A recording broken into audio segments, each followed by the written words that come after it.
ओम श्री गणेशाय नमः। श्री सरस्वत्यै नमः। श्री वेदपुरुषाय नमः। श्री मद्योगेश्वर्याज्ञवल्क्याय नमः। श्री सवित्रे सूर्यनारायणाय नमः। श्री गुरुचरणकमलेभ्यो नमः।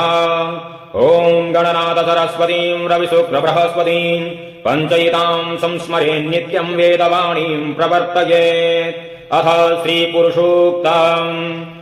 ओम हरिः ओम मा ओम साहसराशिरेखा पुरुखाः साहसराक्षाः साहसरापाद शाभो मृग्गुं सरवात सुप्रतवात्यातिष्ठद्दाशाङ्गुलम् पुरुख एवेदग्गुं सर्वं जलभूतं यच्चाभाव्यम् भूतामृतत्वशियेषानो जादन्ने नातिरोहति एताभ्वानस्यामाहिमातो ज्ञायांश्चापूरुखाः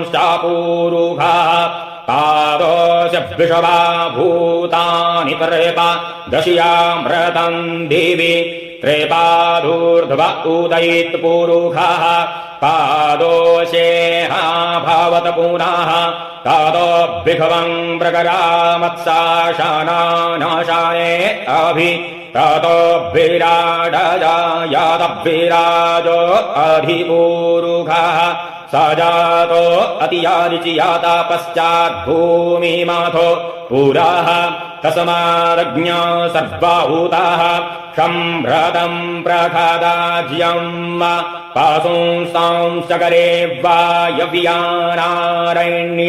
ग्राम्याश्चाजे तस्मादज्ञा सर्वाहुत अरेचाः शामानि जग्नीरे छन्दाघ्ंसि जग्नीरे तस्माद्यादुस्तस्माद्दजायाद तस्माद्दसवा अजायन्त ये केचो भयादतः गावो हजग्नीरे तस्मात्तस्माज्जाता अजावयः तं यज्ञं बर्हिः पुरुखं जातमग्रतः तेन देवा अयजन्त साध्या रेखयश्चाजे यत्पुरुखं व्यदधुः कतिधा व्यकल्पयन् मुखं किमस्यासीत् किं बाहु किमूरूपादा उच्येते ब्राह्मणोऽस्य मुखमासीद्बाहु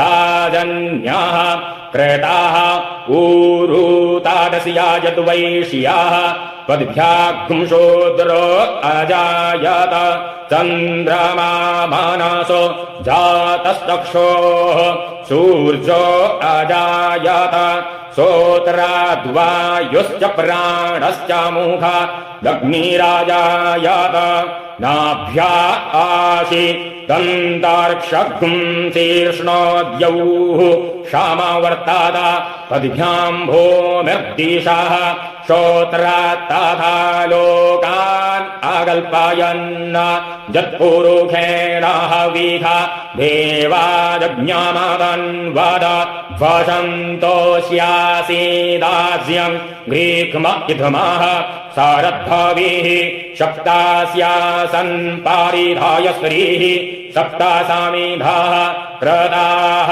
देवाजद्युग्नन्तन्वाना आवदनन् पुरुखं पाशुं यज्ञेन यज्ञामयाजन्त देवास्तानि धर्माणि प्रथमान्या षण्णः ते अनाकं महिमानः सजन्त यतरा पूर्वे साध्याः सन्ति देवाः। हरिः ओम श्री विष्णवे नमः।